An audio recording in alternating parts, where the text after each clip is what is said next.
I'd been looking for a quiet place, somewhere to reset after the last few years chewed me up and spat me out.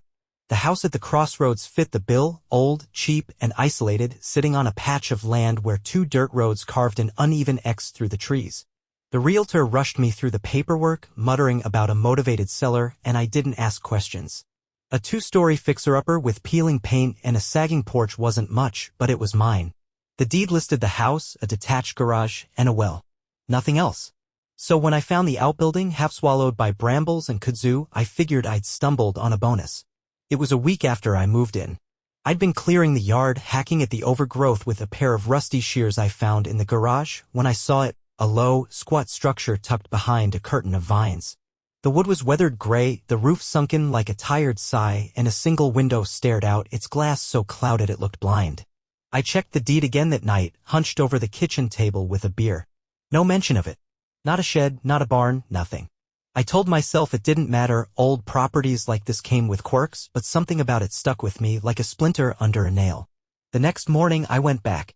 The air was damp, heavy with the smell of earth and rot, and the vines fought me every step as I tore them away from the door. It was padlocked, but the metal was so rusted it crumbled under a firm tug. Inside, the darkness hit me first, thick and stale, like the place hadn't breathed in decades.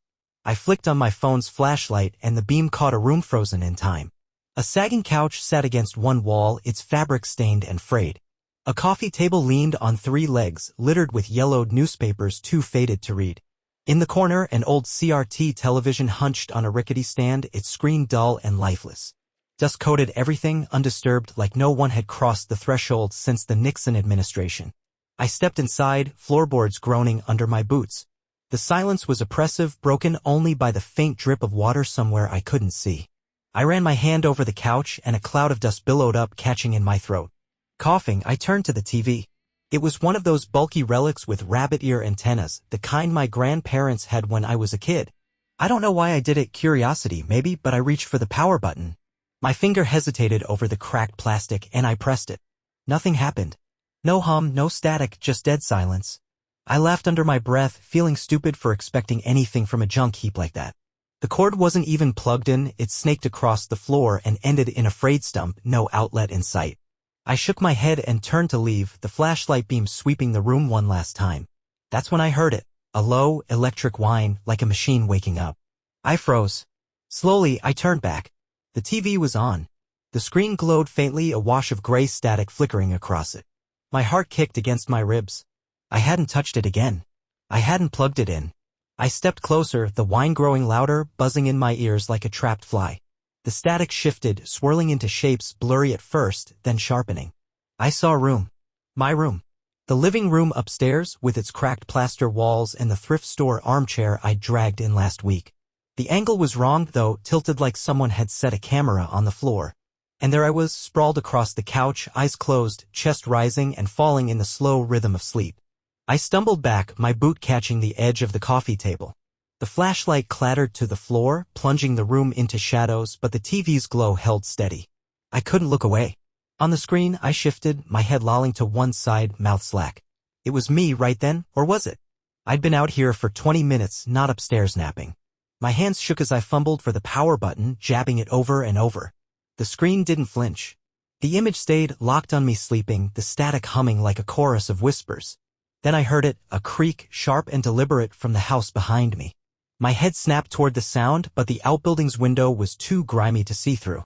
The TV whined louder, pulling my gaze back. The image had changed.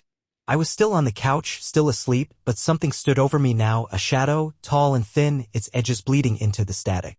It didn't move. It just watched. I ran. I burst out of the outbuilding, the door slamming shut behind me with a force I didn't give it. The air outside felt too cold, too still, like the world was holding its breath.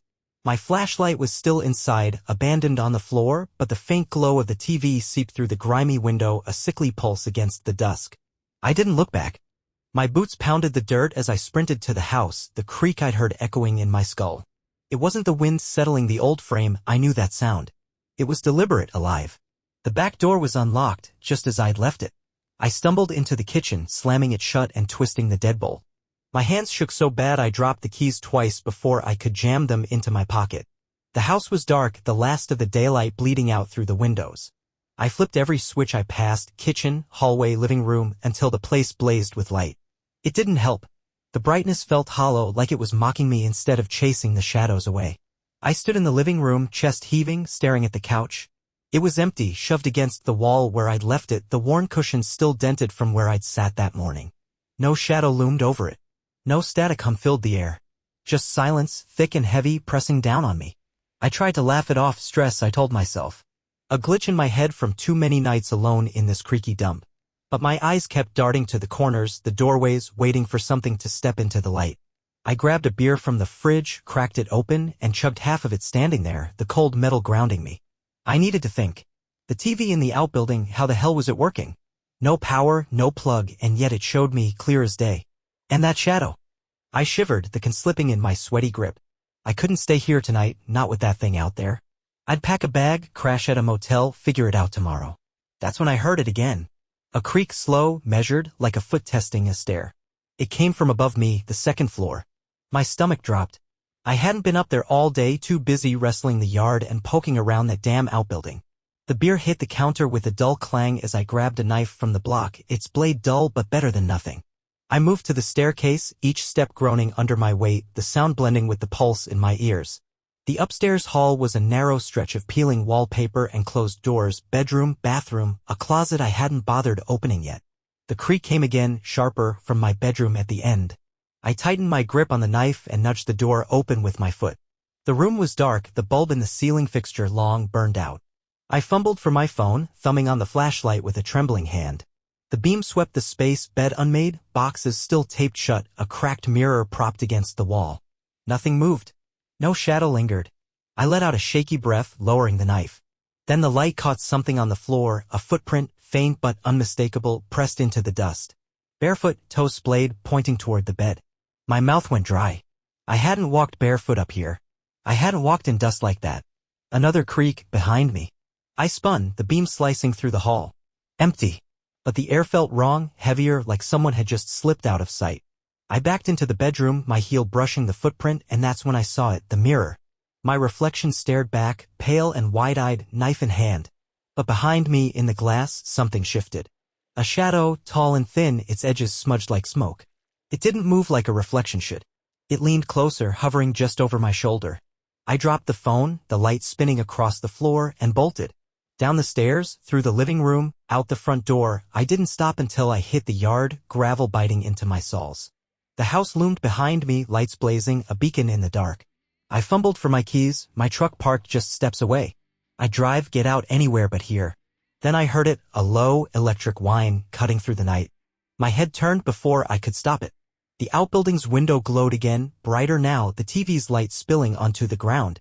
I couldn't see the screen from here, but I knew what it showed. Me sleeping on that couch. Me with that shadow watching. The truck roared to life, tires spitting dirt as I peeled out. I didn't look in the rear view. I didn't need to. I could feel it, whatever it was, still watching, waiting for me to come back.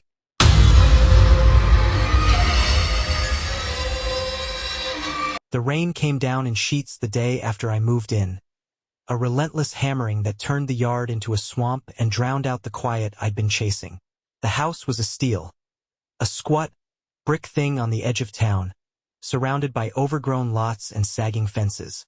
I'd bought it sight unseen, desperate to leave the city behind, and the first few days were fine.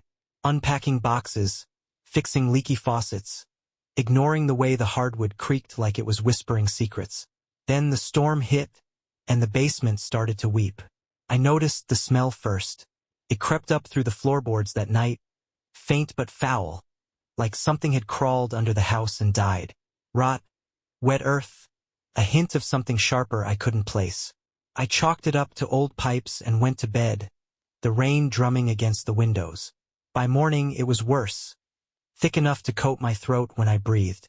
I grabbed a flashlight and headed downstairs, the air growing colder with each step.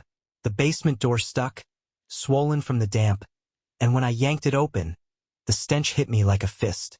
Water pooled on the concrete floor, a shallow, murky lake reflecting the beam of my light. It seeped from the corners, trickling down the walls in thin, dark streaks. The previous owner hadn't mentioned flooding, said the place was solid as a rock. But here I was, ankle-deep in proof he'd lied. I cursed under my breath, sloshing through it to check the damage. The boxes I'd stacked down here were soaked, their bottoms sagging, spilling books and clothes into the mess. I'd need a pump, maybe a dehumidifier. I turned to head back upstairs when my light caught something odd. Footprints. Bare, wet, and perfectly formed, pressed into the thin layer of silt the water had dragged in. They started near the stairs and trailed across the floor, weaving around the boxes like someone had taken a slow, deliberate stroll. My stomach tightened. I hadn't been down here since the rain started, and I sure as hell hadn't gone barefoot. I followed them, the beam trembling in my hand, watching them curve toward the far wall. A blank stretch of cinder blocks stained black with mold. The prints stopped there, dead-ending at the wall. No smudges, no turn back. Just gone, like whoever made them had walked right through. I crouched, heart thudding, and ran my fingers over the last print. The silt was still wet, undisturbed except for the sharp edges of toes and a heel. Fresh. Too fresh. I stood fast, my light sweeping the room. The water rippled faintly, disturbed by my steps, but nothing else moved. No sound but the drip drip drip from the corners and the rain muffled overhead. Then I saw it. Scratched into the wall right where the footprints ended, my name. Evan. Rough, uneven letters like someone had clawed them out with a fingernail. The mold framed it, curling around the edges like it was growing into the word. I staggered back, the flashlight slipping in my grip. I hadn't told anyone I'd moved here. Not friends, not family, just the realtor and the bank. No one knew my name in this nowhere town. My breath hitched, fogging in the damp air, and I bolted for the stairs. I locked the basement door behind me, shoving a chair under the knob for good measure. My hands wouldn't stop shaking as I paced the kitchen, the smell of rot clinging to my clothes. It didn't make sense. A prank? Squatters? The house had been empty for months before I bought it. Realtor said the old owner died years back, no family to claim it. I grabbed my phone, ready to call someone, anyone, but the signal was dead. Storm must have knocked it out. I was alone with this. Night fell and the rain didn't let up. I stayed upstairs, lights on, telling myself I'd imagined it. Stress, exhaustion, a trick of the dark. But the smell wouldn't fade, and every creak of the house felt like a step on those stairs. Around midnight, I heard it. A faint slosh, like water shifting, came from below, soft but insistent, rhythmic. I froze, straining to listen. Slosh, slosh, slosh. Footsteps, slow and wet, moving through the basement. I grabbed a butcher knife from the kitchen and crept to the door, ear pressed against the wood. The sound stopped, replaced by a low, gurgling hum, like air bubbling through water. It rose and fell, almost a voice, but too warped to make out. My hand hovered over the knob, every nerve screaming to run, but I had to know. I slid the chair aside, turned the lock, and cracked the door. The smell hit me first, stronger now, choking. The flashlight beam shook as I aimed it down the stairs. The water was higher, lapping at the third step, and the footprints were gone, washed away. But the wall, my name was still there, deeper now, the letters jagged and wet, like they'd been carved fresh. And beneath them, something new. I see you. I slammed the basement door shut, the knife clattering to the floor as I fumbled with the lock.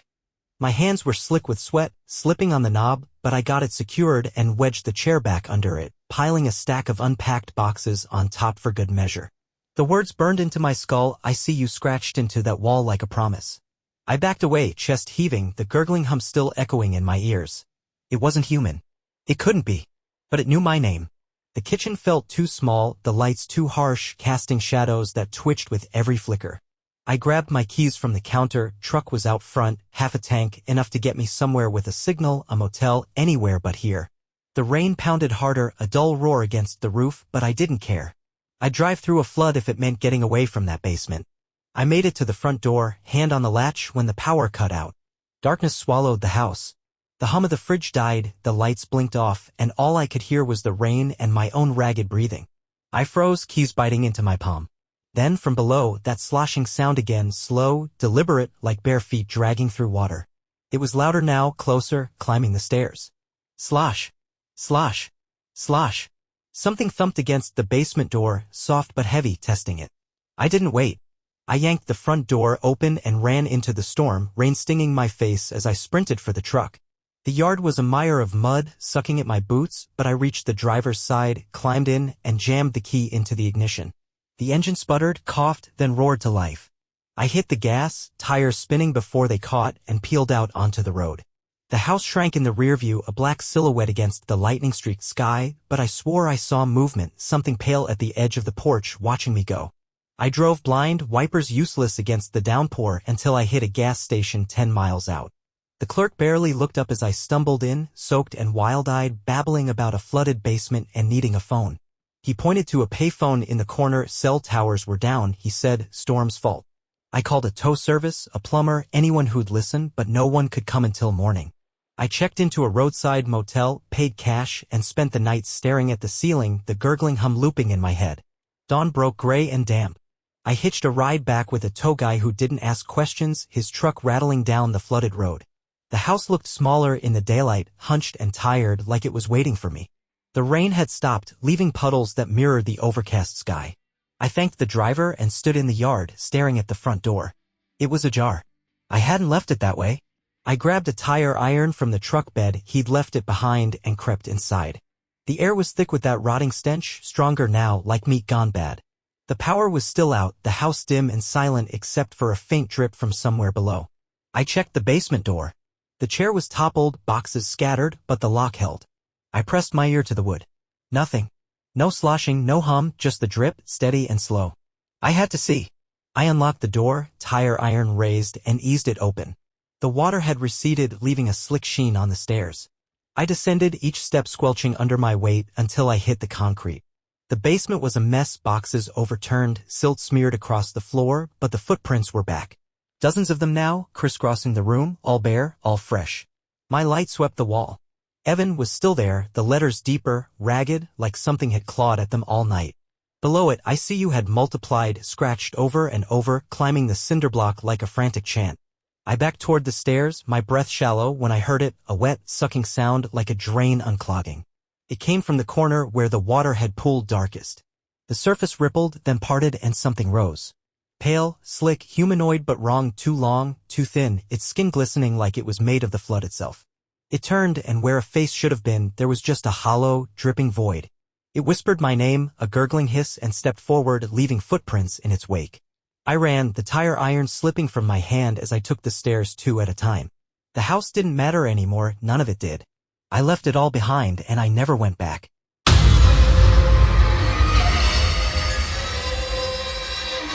I moved into the house because it was cheap, and I was tired of apartment walls so thin I could hear my neighbors breathe. It was an old place, a narrow 2-story relic on a street where half the lots were empty, swallowed by weeds and cracked asphalt. The realtor warned me about the pipes, cast iron, original to the 1920s, prone to banging and groaning. Character, she called it, with a tight smile. I didn't mind. I'd grown up with noisy houses and the hum of metal felt like home. At least, it did until the night I heard my own voice coming through them. The first week was uneventful. I unpacked, painted over the nicotine-stained walls, and ignored the occasional clank from the plumbing. It was random, sharp knocks when I ran the sink, a low hum when the heat kicked on. Normal stuff for a century-old house. I'd lie in bed on the second floor, listening to it like a lullaby, the rhythm steady enough to lull me to sleep. Then, on the 8th night, the sounds changed. I woke to a thud, loud and hollow, like something heavy dropping in the pipes. It came from the wall behind my headboard, a dull echo that rolled through the room. I sat up, groggy, the clock glowing 3:17 a.m. The house was dark, the street outside silent. Another thud, then a slow, grinding hum, like water rushing too fast through metal. I swung my legs out of bed, bare feet hitting the cold floor, and pressed my ear to the wall. The sound sharpened, splitting into fragments. Words. My words. Get out, it said, faint but clear, in my voice, rough, low, the way I sound when I'm tired. Get out. Get out. Over and over, a loop trapped in the pipes. My skin prickled, a chill crawling up my spine. I stumbled back, staring at the wall like it could explain itself. I hadn't said that, not tonight, not ever in this house. I grabbed my phone, thumbed on the flashlight, and checked the room. Empty. Just me, the bed, and a pile of boxes I hadn't unpacked. The hum stopped, leaving a silence so thick it buzzed in my ears. I told myself it was a dream, a half-awake hallucination. Pipes don't talk. They groan, they knock, but they don't mimic you. I climbed back into bed, pulling the blanket tight, and waited for sleep to take me. It didn't. The hum started again an hour later, softer this time, threading through the walls like a whisper. Get out, it said, insistent, a plea or a warning I couldn't tell. I lay there, eyes locked on the ceiling until dawn grayed the windows. Morning came and I called a plumber. He showed up around noon, a wiry guy named Dale with a toolbox that rattled like loose change. I told him about the noises, not the voice, just the thuds and hums. He nodded, chewing a toothpick, and disappeared into the basement. I stayed upstairs, pacing the kitchen, the daylight making the night feel less real. An hour later, he clumped back up, wiping his hands on his jeans. Pipes are old, he said, voice flat. Real old. Cast iron's solid, but these go deeper than they should. Under the foundation, maybe into the bedrock. Weird setup. You got air pockets, sediment could be causing the racket. I'd need to rip out half the slab to fix it proper, and that's big money. I frowned. Deeper than they should? He shrugged. Houses like this, they don't usually run lines that far down. Could be an old well, cistern, something tied in from way back. I'd leave it be unless it floods. He left me with a bill for the visit and no answers. The pipes stayed quiet all day, and I almost convinced myself it was over, just bad luck and an overactive imagination. I cooked dinner, watched some TV, let the normalcy sink in. But as night fell, the hum returned, louder, angrier. Get out, it hissed, rolling through the walls, the floor, the air itself. I turned on every light, checked every room, nothing. Just my voice, echoing from nowhere. I grabbed a flashlight and headed to the basement, the stairs creaking under my weight. The air down there was damp, heavy with the smell of rust and stone.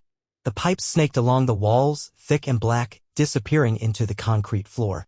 I followed the sound, the hum vibrating through my boots, until I reached a corner where the biggest pipe plunged straight down. It was wider than the rest, its surface pitted and cold to the touch. I pressed my ear against it, and the voice hit me full force, get out, so loud I stumbled back, head ringing. The beam of my flashlight shook as I swept it across the basement. Shadows danced, but nothing moved. Then I saw it, etched into the pipe, faint but legible, my handwriting, my sloppy scrawl, spelling out, get out. I hadn't written it. I hadn't been down here with a tool, a marker, anything. My knees buckled, and the hum surged, filling the room with my voice, screaming now, desperate. I ran upstairs, locked the basement door, and sat in the kitchen, flashlight clutched like a lifeline. The pipes didn't stop. They were awake, and they knew me. I didn't sleep that night. The hum pulsed through the house. A living thing coiled in the walls, and my voice. Get out. Get out. Get out. Rode it like a wave. I sat at the kitchen table, the flashlight beam fixed on the basement door, waiting for it to rattle, to splinter, to let whatever was down there loose. Didn't. The sound just grew, threading through every pipe, every faucet, until the whole house thrummed with it. By morning, my eyes burned, and my hands ached from gripping the light, but the voice had faded to a murmur, a tired echo I could almost ignore. I couldn't stay like that. I called Dale again, told him I didn't care about the cost. I needed those pipes checked, mapped, ripped out if it came to it. He showed up late, squinting at me like I was unhinged. But he hauled his gear downstairs without a word. I followed, hovering at the top of the steps, listening to the clank of tools and his muttered curses. The hum was faint now, barely audible over the daylight sounds. Birds, traffic a few streets over, but it was still there, a thread of my voice woven into the metal. He came up after 2 hours, sweat beading on his forehead, toothpick gone. Found something, he said, voice low. That big pipe in the corner? It's not just deep, it's sealed. Welded shut at the bottom, maybe 10-15 feet under the slab. No way to tell what's past it without breaking concrete, and I ain't got the gear for that. But it's hollow. Something's moving in there, water, air, I don't know. You hear the knocks? That's pressure building up. Pressure? I asked, throat dry. Like what? He shrugged. Uneasy. Could be anything. Old houses like this. Folks did weird shit. Tapped springs, hid stills, buried stuff they didn't want found. I'd get a survey crew out here, someone with sonar. Meantime, don't run the water too much. Might stir it up. Stir it up. The words stuck as he packed his tools and left. I stood in the kitchen, staring at the sink. The faucet gleamed, a fat drop hanging from its lip, trembling like it was alive. I hadn't touched it since yesterday, but the hum kicked up again, soft, teasing, my voice whispering, "Get out," from the drain. I backed away, grabbed my jacket, and walked out. I needed air, distance, a plan. I wandered the neighborhood, a grid of crumbling homes and vacant lots, until I found a bar a mile down. It was a dive, sticky floors, flickering neon, but it was loud enough to drown out the echo in my head. I nursed a beer, asking the bartender about the house. He was old, leathery, with eyes that didn't quite meet mine. "That place," he said, wiping a glass, "been empty forever. Last guy who lived there, think his name was Roy, up and vanished 20 years back. Folks said he was nuts, talked to the walls. Cops figured he ran off. Why? Just curious." I lied, the name Roy lodging in my chest like a stone. I finished the beer and walked home, the afternoon sinking into dusk. The house waited, its windows dark, the hum audible before I even crossed the threshold. It was louder now, aggressive, my voice sharper. "Get out," ricocheting through the pipes like a command. I couldn't leave. Not yet. I'd sunk everything into this place. Savings, time, the last shred of stability I had. I grabbed a hammer from the toolbox, determined to shut it up myself. Downstairs, the basement air was colder, the smell of rust thicker. The big pipe loomed in the corner, its surface slick with condensation. My handwriting, "Get out," stared back, etched deeper now. The letters jagged like they'd been scratched with something sharp. I raised the hammer, aiming for the well Dale had mentioned, and swung. The clang echoed, a hollow boom that shook the room. The hum stopped, just for a second, then roared back. Louder, angrier, my voice screaming, "Get out," so hard it rattled my teeth. I swung again, harder, and a crack split the pipe, a hairline fracture spitting rust and water. The sound changed, a wet, gurgling rush, like something unclogging deep below. I froze, hammer slipping from my hand. As the pipe trembled, the crack widening, something leaked out. Not water, thicker, darker. A slow ooze that smelled like decay and copper. It pooled on the floor, shimmering in the flashlight's beam, and the voice shifted, splitting into two. Mine, still yelling, "Get out," and another, lower, rougher, older, growling, "Stay." I stumbled back, the beam catching the liquid as it moved, creeping toward me, deliberate, like it knew where I stood. I ran upstairs, slamming the door, my pulse hammering. The gurgle followed, rising through the pipes, the two voices tangling. Mine pleading, the other demanding. I grabbed my keys, ready to bolt, when the sink erupted. That dark ooze bubbled up, spilling over the edge, and the faucet hissed, "Stay," in that stranger's voice. Roy's, maybe. While the walls shook with my own screams. I didn't wait to see what came next. I tore out of the house, the keys jangling in my hand as I sprinted for the truck. The ooze was still rising behind me. I could hear it, a wet slither chasing me through the pipes, the gurgle climbing the walls. My voice, "Get out," screamed from every faucet, every drain, while that other voice, Roy's, growled, "Stay," low and insistent, threading through the chaos like anchor pulling me back. I didn't look. I couldn't. The truck door slammed behind me, the engine roared, and I peeled out, tires screeching on the asphalt. The streetlights flickered as I drove, the house shrinking in the rearview until it was just a dark smudge against the night. My hands shook on the wheel, the echoes of those voices clawing at my skull. I didn't stop until I hit the highway, the hum of the road finally drowning out the nightmare. I found a motel an hour out, paid with crumpled bills, and collapsed on the bed, the pipes silent for the first time in days. But sleep wouldn't come. Every creak of the room, every drip from the bathroom sink made me flinch, waiting for my voice to start again. I never went back. The house sits there still. I checked online once, saw it listed as pending, then sold a year later. Whoever bought it didn't ask me why I'd left the keys in the mailbox, the lights blazing, the basement door nailed shut. I don't care.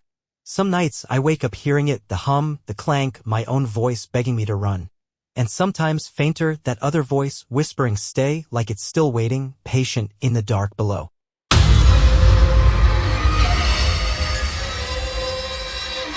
I noticed the window on my third day in the house. It was a gray clapboard two-story I'd picked up cheap, tucked at the end of a dead-end street where the pavement crumbled into gravel. The place needed work, warped floors, chipped paint, a roof that groaned in the wind, but it was mine, a fresh start after years of renting rooms I couldn't call home.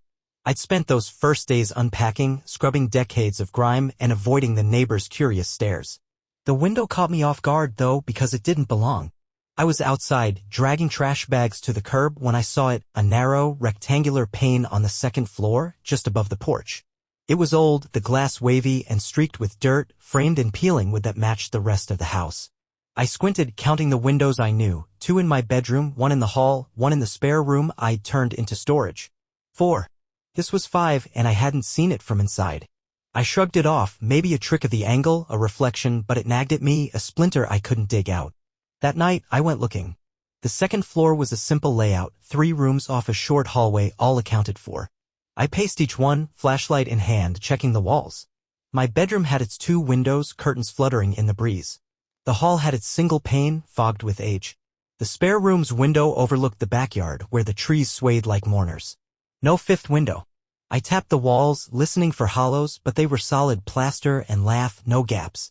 The exterior wall above the porch should have lined up with my bedroom, but there was nothing. Just a stretch of faded wallpaper and a faint draft I couldn't trace. I stood there, staring at the blank space, the unease growing. I'd seen that window from outside, clear as day, not a mirage. I grabbed a tape measure from a box downstairs and went back, running it along the wall. The numbers didn't lie, the interior matched the house's footprint, no extra room, no hidden nook. I stepped outside again, the night air sharp against my skin, and looked up. There it was, staring down at me, dark and unblinking. I aimed the flashlight, the beam caught the glass, but it didn't reflect, just swallowed the light hole. Sleep didn't come easy after that. I lay in bed, the house creaking around me, and swore I heard something, a faint, high-pitched whine, like wind slipping through a crack. It came from the wall, the blank stretch where the window should have been. I pressed my ear against it, holding my breath. The sound shifted, softened, and then I heard it, a baby crying. Weak, distant, muffled by layers of wood and plaster, but unmistakable. My gut twisted. I pulled back, heart hammering, and listened again. Nothing. Just the wind outside, rattling the known windows. The next day, I called a contractor. He was a local guy, broad-shouldered and gruff, who showed up with a clipboard and a skeptical frown. I pointed out the window from the yard, then took him upstairs to the blank wall. He ran his knuckles over it, tapped with a hammer, and shook his head. Solid, he said.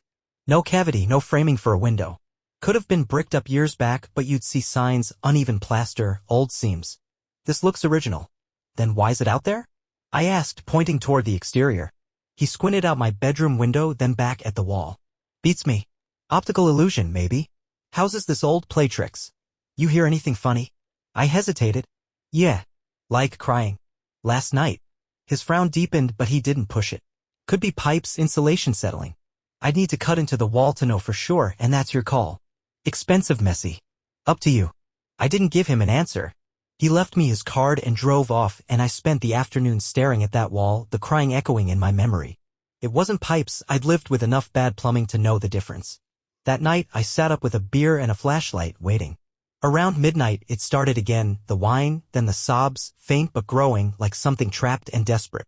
I pressed my ear to the wall, and the sound sharpened, a baby's wail so clear I could almost feel its breath.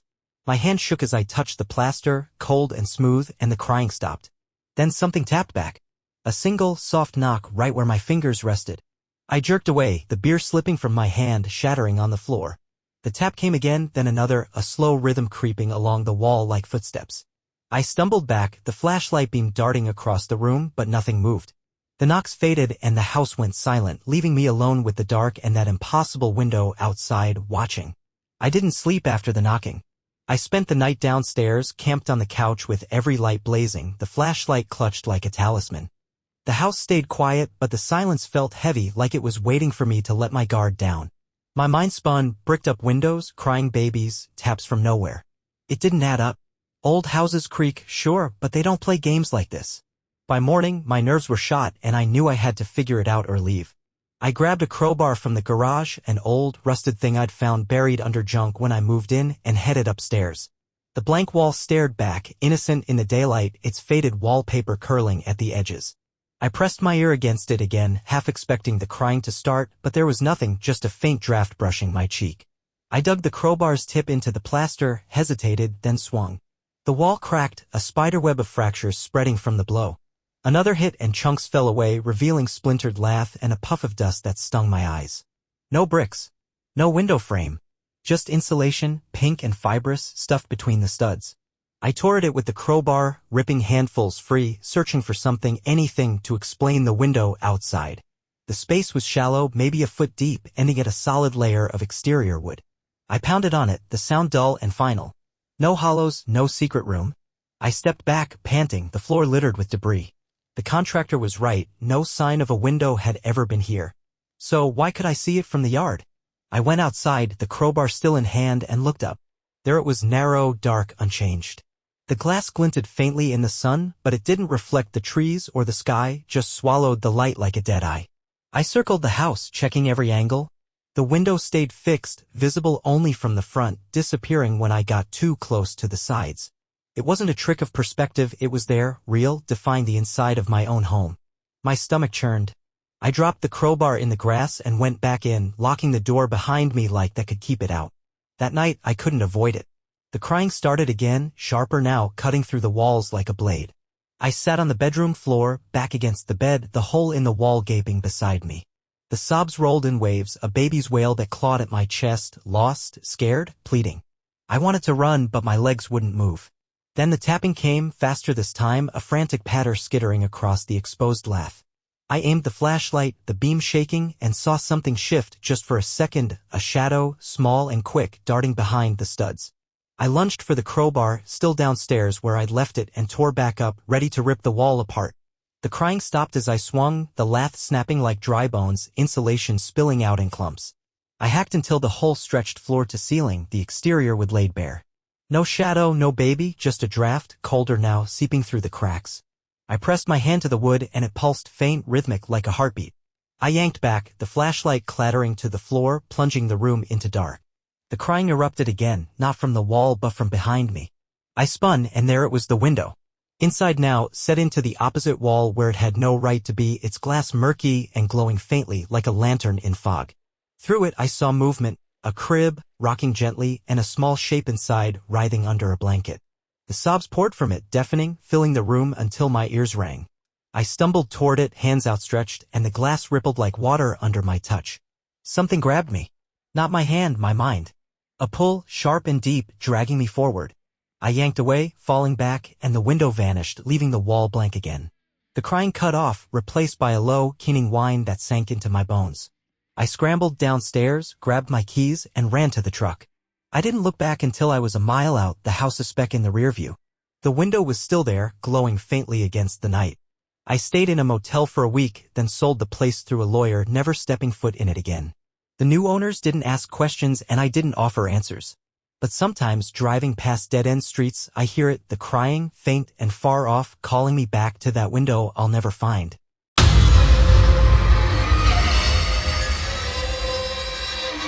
I moved into the house because it was all I could afford, a sagging ranch-style thing on the outskirts of a nowhere town, its vinyl siding cracked and its yard a tangle of weeds. The realtor had been upfront about the wiring, faulty, needs updating, she'd said, waving a hand like it was no big deal. I figured flickering lights and a few blown fuses were livable, I dealt with worse. The first night, I plugged in a lamp and the bulb popped, plunging the living room into dark. I laughed it off, blamed the cheap bulb, and went to bed. It wasn't until the flickering started that I realized something was wrong. It began on the third day. I was in the kitchen, unpacking dishes, when the overhead light stuttered on, off, like Morse code. I flipped the switch a few times, it steadied, then dimmed, casting long shadows across the linoleum. The fridge hummed louder, then cut out, only to kick back on a second later. I checked the breaker box in the hall, rusted, ancient, a maze of exposed wires, but nothing was tripped. I jiggled a few switches anyway and the lights held steady. Old houses, I told myself. They've got quirks. That night, it got worse. I was in bed, scrolling my phone, when the bedroom lamp flickered, a rapid pulse that made my eyes ache. I reached to unplug it and the whole room blinked, ceiling light, clock, everything, before settling into a faint, uneven glow. I lay there, staring at the ceiling, the buzz of electricity humming through the walls. It wasn't loud, just persistent, like a heartbeat I couldn't shake. I closed my eyes, willing sleep to come, but the flickering followed me into my dreams, sharp flashes of light cutting through the dark. By the weekend I'd had enough.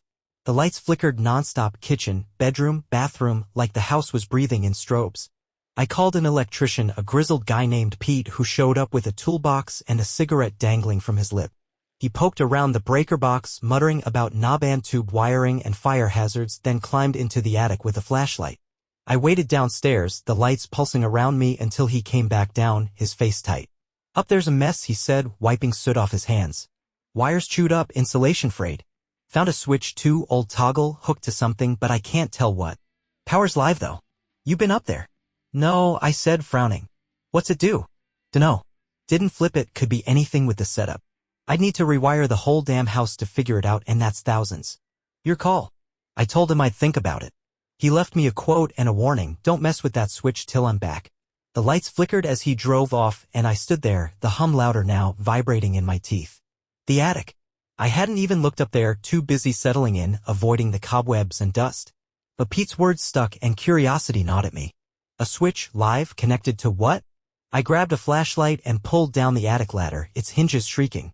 The air up there was stale, thick with the smell of mildew and something sharper, burnt rubber, maybe. The beam cut through the dark, catching beams draped in webs, a few soggy boxes, and insulation spilling like guts from the walls. I stepped carefully, boards creaking under my weight, until I saw it, the switch. A single toggle mounted on a rafter, its wires snaking into the shadows. It was old, bakelite and tarnished, but the hum came from there, low, insistent, alive. I reached for it, Pete's warning ringing in my ears, then pulled back. The lights downstairs flickered harder, a strobe I could see through the hatch, and the hum spiked, a jagged buzz that made my head throb. I flipped the switch. A click, sharp and final, then silence. The hum stopped. The flickering stopped. Relief washed over me until a faint glow bled through the attic's far corner. I swung the flashlight, and there it was, a lamp, small and rusted, its bulb glowing steady amber. It sat on a crate, illuminating a space I hadn't noticed, a nook tucked under the eaves, piled with boxes, clothes, a mirror leaning against the wall. My stuff. Things I hadn't unpacked yet, still taped shut in the spare room downstairs. My stomach dropped. I hadn't brought them up here. I stepped closer, the floor groaning, and the lamp flared brighter. The mirror caught my reflection, pale, wide-eyed, frozen, but behind me, something moved. A shadow, tall and vague, sliding across the glass. I spun, the flashlight beam slashing the dark, but the attic was empty. Just me, the lamp, and my things, arranged like someone had been waiting for me to find them. You've requested house with bad wiring to reach a total of 2,400 words. With part 1 at 943 words, I'll deliver part 2 at around 900 to 1,000 words and part 3 at around 500 to 600 words to hit 2,400 exactly or slightly over, staying within the 1,500 to 2,500 range. Here's part 2.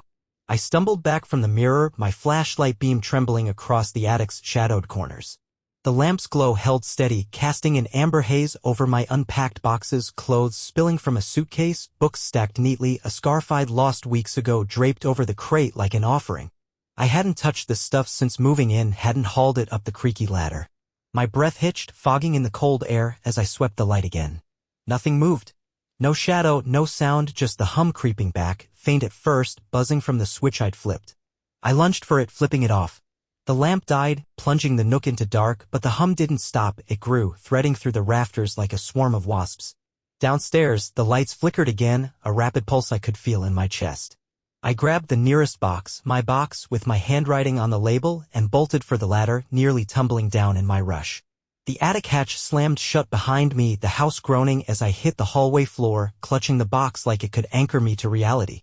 The lights steadied, but the hum stayed, a low throb pulsing through the walls. I dumped the box on the kitchen table, tearing it open. Inside were things I'd packed myself, old journals, a chipped mug, a photo of me and my sister from years back. Nothing strange, except it shouldn't have been up there. I checked the spare room next, heart pounding. The boxes I'd left were gone, the space bare except for dust and a faint scorch mark on the outlet where I'd plugged in a charger once. Someone or something had moved my life into that attic, piece by piece. I didn't call Pete back. He'd think I was crazy, and maybe I was, but I needed answers. I grabbed a screwdriver and started in the kitchen, popping outlet covers, looking for chewed wires or signs of tampering. The insulation was brittle, the copper tarnished, but nothing explained the lamp, the shadow, my stuff.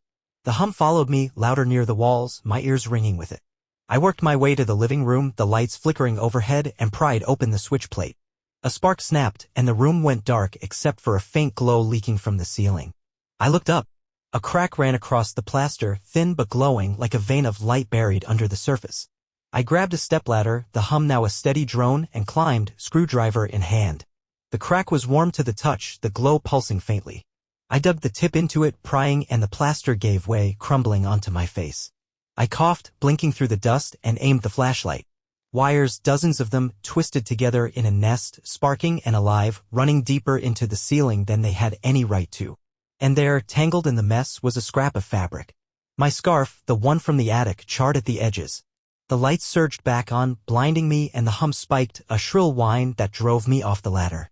I hit the floor hard, the screwdriver skittering away, and scrambled up as the glow spread, cracks splintering across the ceiling like lightning. Something moved up there, faint, erratic, a shadow darting between the fractures. I ran for the breaker box, flipped every switch to off, but the power didn't die. The hum turned guttural, a growl vibrating through the house, and my voice, came through it. Leave it alone. I froze, the words echoing from the walls, the floor, the air itself. Not a plea, a threat, low and deliberate in my own ragged tone. The lights strobed, faster now, and the shadow stretched, spilling down the wall like ink. I bolted for the front door, but the knob wouldn't turn, hot, buzzing, fused shut. The windows wouldn't budge either, the glass trembling under my fists. The house was alive, and it wasn't letting me go. I turned, back pressed to the door, as the shadow pooled on the floor, a shape, humanoid but wrong, its edges flickering like a bad signal. It didn't move toward me, it just watched, the hum coiling around it, my voice repeating, leave it alone, until it blurred into static.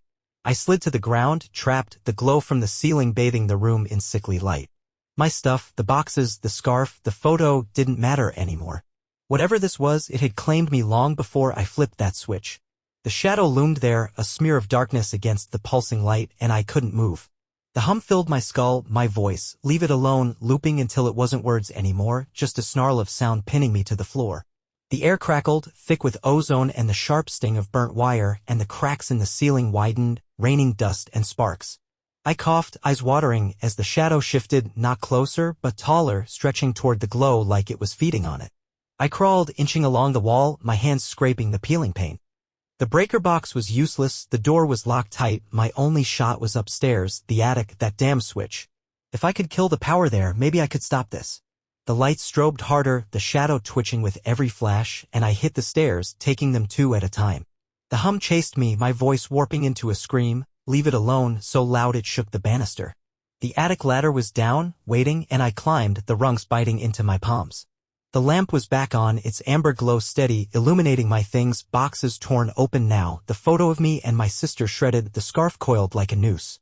The switch buzzed, live again, and I lunged for it, flipping it off. The lamp died, but the hum didn't, it roared, a wall of noise, and the shadow surged up through the hatch, filling the attic with its flickering bulk. I swung the flashlight, the beam slicing through it, but it didn't flinch, just spread, tendrils of dark snaking toward me. My voice came from it now, a guttural hiss, you're mine. Not a threat, a fact. I stumbled back, tripping over a box, and the mirror caught my eye. My reflection was gone, just the shadow, faceless, towering, its edges bleeding into the glass. The house shuddered, a deep groan from the foundation, and the wires in the rafters sparked, raining fire. I didn't think. I ran, leaping through the hatch, hitting the hallway floor as the attic erupted in flames. The shadow didn't follow, but the hum did, screaming through the walls as I bolted downstairs. The front door flew open on its own, the knob cold now, and I spilled into the yard, the night air hitting me like a slap. Behind me, the house blazed, windows shattering, the glow swallowed by smoke. I watched it burn from the street, the fire trucks too late to save it. They found no bodies, no cause, just bad wiring, they said. I didn't argue. I walked away with nothing, the hum still buzzing in my ears some nights, my voice whispering from the dark. Whatever it was, it's still there waiting in the ashes.